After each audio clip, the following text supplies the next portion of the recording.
Okay, so hello everyone. My name is Wan-Ting, and I'm from Taiwan National Cheng University. And that is my topic. It's about design thinking in education. So I like to I like to introduce the research background for you. It's the dilemma of learning for practical application. So not only in Taiwan, but also in the world. So you can see from this report from the World Economic Forums, lots of people and employees will need reskilling by 2025. It means that what I have learned in the past cannot help them to tackle with the challenge or issues in the futures. And also there's a survey in Taiwan shows the same results. So what students have learned in schools cannot be applied to the real world. So there's a big gap between the theoretical knowledge and also the between theoretical knowledge and practical application. So in order to solve this problem, the government in Taiwan, the Ministry of Education launched a new guideline, which is called 12-year basic education curriculum. And the main concept of this new guideline will be the lifelong learning and competency-oriented curriculums. And the definition from our Ministry of Education is the core competency encompasses all information, ability, and attitudes that a person should possess to equip him or her for daily life and for tackling future challenges. So the most important thing is tackling future challenge. So schools, teachers in school need to help the student to arm with the abilities to tackle with future in their daily life. And on the other hand, there's a trend of design thinking. And design thinking is a user-centered approach, and it focuses on learning through practice, actual practice to solve wicked problems and current social issues. And also they already have a lot of concrete frameworks. So you can see lots of company or organization have already adopted design thinking into their own organization. And there's also some organizations try to introduce design thinking into educational field, and they become the educational innovation organization. So in this research, I like to take design for change as my research target. Design for Change is an international organization focused on design thinking education. And Design for Change Taiwan is the national affiliate of this international organization. So DFC Taiwan have offer a lot of program and projects about design thinking education, especially in elementary education. And one of the program they provide is called Campus Ambassador Program, and this research will focus on this program.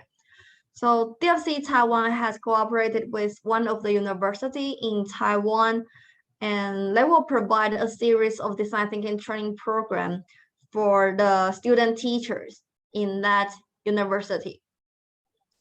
Okay, in addition, Design for Change Taiwan have a very important elements, which is called FIDS, FIDS, which means feel, image, do, and share. There's a 4-step formula under Design for Change Taiwan. And actually, FIDS is the simplified version from the design thinking process in order to fit the vision of education. So you can see from this graph, feel, image, and do can respectively equal to discover, define, develop, and also deliver. So actually, it's another version or another framework of design thinking. So that is my research design. I will use case study interviews to collect the data, and I will have interviews with the student teacher who participate in this program and also the person in charge of this program. And the goals for my research is to evaluate the participants' learning results to find out the effectiveness of this design thinking training program. And I'd like to share the interview structure for you. And this one is for the staff of DFC Taiwan. So as I have mentioned before, DFC Taiwan has a 4-step formula, which is called FIDS. So each phase, one phase equals to one course. So 4 phases have 4 courses under this program. So there are totally 4 courses. So in order to get more detailed information on each courses, I will divide it into 3 main parts to carry on my interviews. So the first part will be the desired result. So what do DFC Taiwan want their students to learn? The student have to acquire which kind of abilities. That is for desired results. And the next one is assessment evidence. How do DFC Taiwan evaluate their students' performance? And the next one will be the planned learning experience and introduction. So it's about a lesson plan. How do DFC Taiwan design the activities or plan their curriculum? And then it's the interview structure for the student teachers. So based on, because each course will share the same desired results. So based on the answer from the Dfc Taiwan, I will try to ask the student teachers about their learning results and also their lesson plan application and practice. Because in the end of this program, the student teachers have to design their own lesson plan for the real elementary school students. So I will try to get their lesson plan to review their lesson plan. So the whole interview structure will be like that. So in this structure, I can see how teachers plan this program and how students learn from this program. Okay, and then that is my interview questions. So just divide it into these 3 parts. These are results. What do you expect students to understand, to learn, or be good at? And for assessment evidence will be how to evaluate students' performance. And the lesson plan will be the activities under each courses. And then is the participants interview question about the learning result. Do you think you have acquired the ability? And also for the lesson plan. So after interviewing with them, I organized all the data into 4 graphs, and each graph means each course. So in the field phase, you can just focus on desired results and also the learning results evaluation part. So the desired results in this phase will be human-oriented.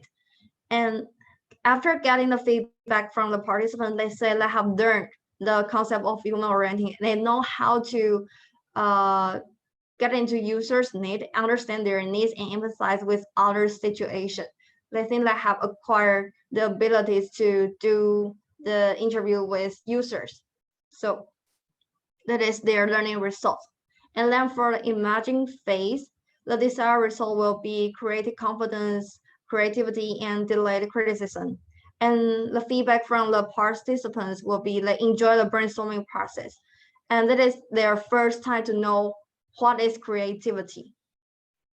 And after the training of brainstorming, I think they are more willing to share their ideas, to think about some crazy ideas, and they will respect and embrace the ideas from their teammates from different perspectives. And then is for the do phase. So the desired result here was the work division and action planning. And the feedbacks from participants will be, they think they have already acquired these abilities, but they also agree these abilities are strengthened through the design thinking training because they need to work on their own lesson plan and they need to divide their work.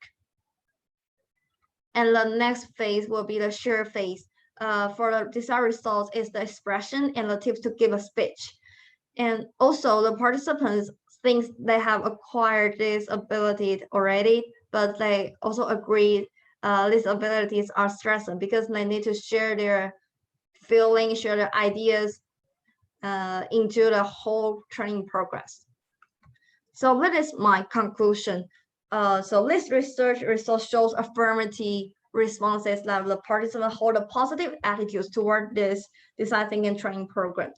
So I think the abilities of design thinking are cultivated through this program. It means that DFC Taiwan effectively introducing design thinking into education to a certain degree. So that is my conclusion. So thank you for your attention.